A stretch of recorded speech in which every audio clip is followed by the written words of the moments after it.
I know. Well, listen. You know a lot about stuff I don't know about, and you're in a very powerful position. And kind of like 2 years ago when I gave you Terror Storm, I would love to just be an unofficial advisor and just. I mean, I could send you so much stuff that's admitted, sir. Well, we will. Like I said, we're going to do this first pilot, and then we go. Let's get this one on the air, and once this one's on the air, hopefully we will be brought into series, and at that point we'll be looking for a lot more stuff to educate and entertain the people on. Well, I've publicly groveled to Lord Ventura. Lord Ventura. As I said, Alex, we got to do it one step at a time. No, I know. Right now, my focus is to do this pilot and make it as good, entertaining, to give people knowledge and to make people question some things and give them enough facts to the ability to raise some questions and ask them and not be afraid to do it. Well, we're supposed to be in a free country. Let's always remember that.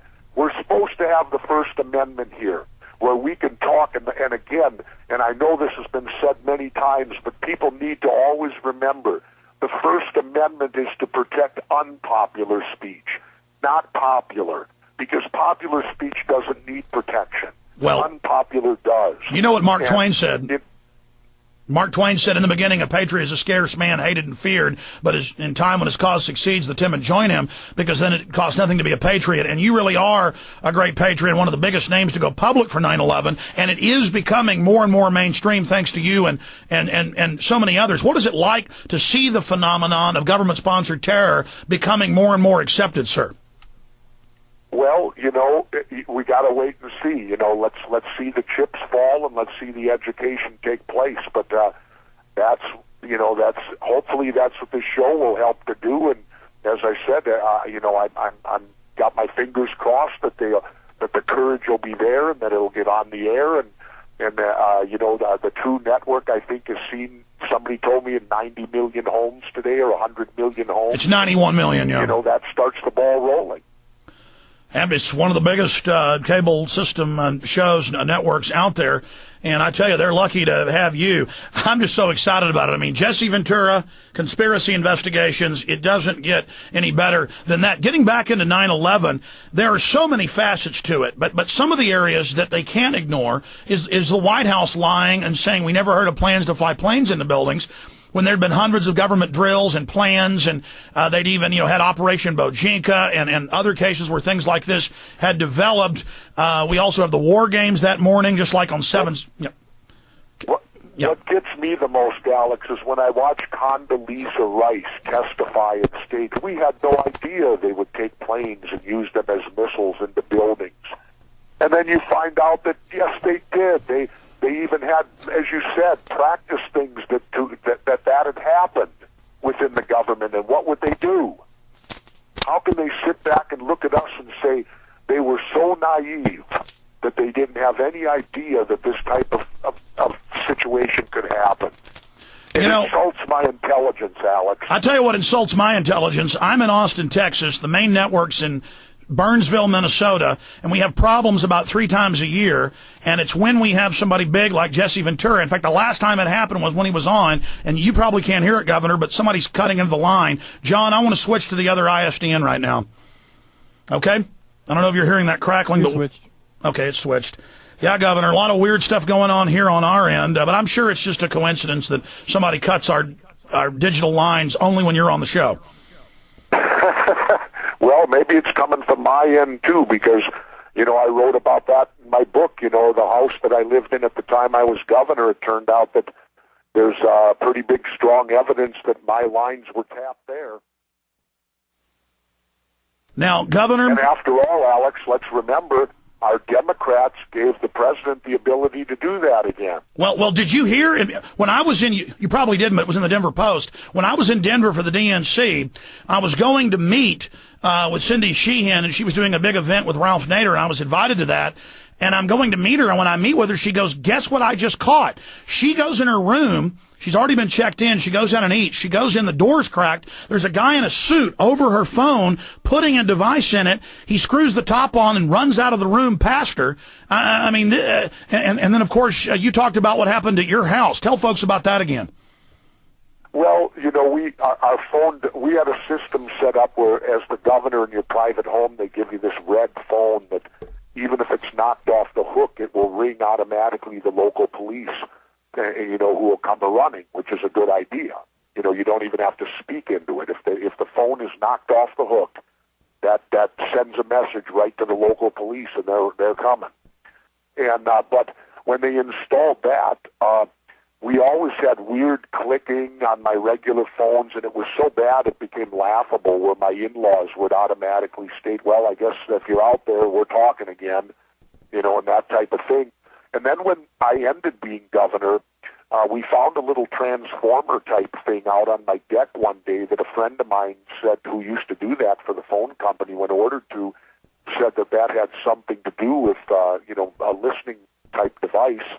And then the guys who came out to then rewire my phones back up after the red phone was taken out and all this other stuff, they came up just baffled. They said, we've never seen phone wiring like this in all the years we've worked on them.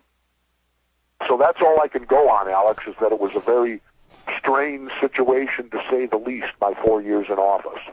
Well, you've told this story, but you never got into much detail here. Can you briefly get back into one of your first days at work? You go to the Capitol, and there's 23 CIA people in your office, but they won't tell you who they are. They won't tell. Well, no, no, they weren't in my office. They were in the Capitol basement. Yeah, and let's put it in the right thing. They requested that I come down and interview with them.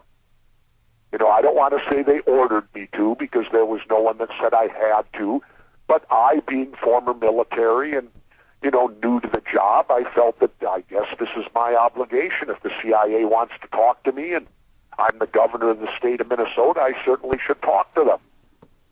So I went down, then when it arrived, I went down into the bowels of the Capitol, into this closed room, and I sat in a chair, and they were in a big half-moon circle around me, and let me also say they were very professional.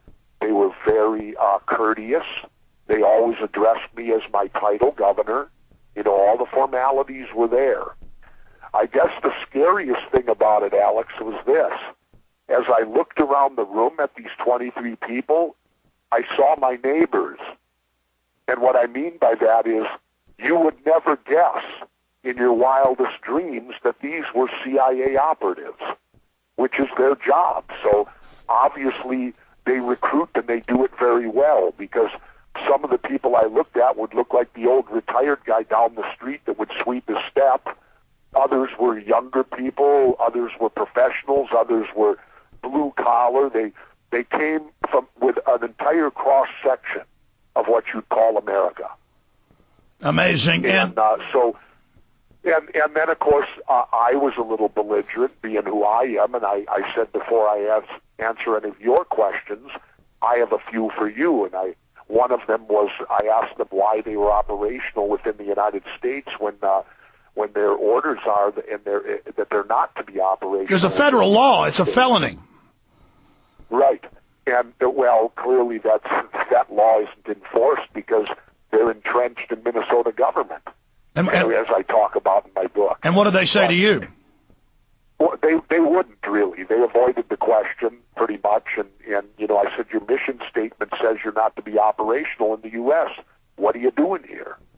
And then I said, I want to go around the room, and I'd like for you to tell me your name and what you do. Well, I got about half and half on both. Half would tell me their names. I don't know if they were their real names or not. No way of verifying that. And half would say at all what they did. If they did tell me what they did, how would you know that was the truth? So how did it end? It was much like when I went through SEER school, Survival, Escape, Resistance, and Evasion, when I was a frogman.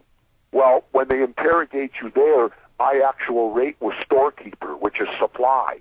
So I would tell them I'm a storekeeper, I work in supply, I hand out blankets and requisition parts.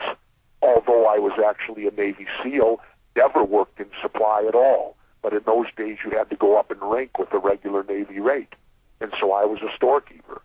And maybe that's the way it is for these people, too, that they don't, they can make up and not actually do what they tell you. But didn't you say the I don't meeting know. basically ended there because they wouldn't answer the questions? Oh, no, not at all. It didn't end there. Okay. I took their questions, and amazingly, all their questions dealt around how I got elected. They wanted to understand how you came out of left field. Yep. And that's their job. And it's like when I went home that day and I called my friend Dick Marcinko, you know, the creator of SEAL Team 6 and a 30-year Navy SEAL. And Dick dealt with the CIA a whole lot more than I ever did. And you know, I was only in the active duty 4 years. Dick was in there 30-some. And so I called Dick to ask him about it, and he started laughing. And he said, well, I don't know exactly, but I can throw a guess out. And I said, well, your guess is going to be better than mine. Fire it. He said, they didn't see you coming. And he said, their job is to report trends. They want to find out, are there going to be 6 more of these independent governors that might win? What's going on in the country? Because that's what their job is to do.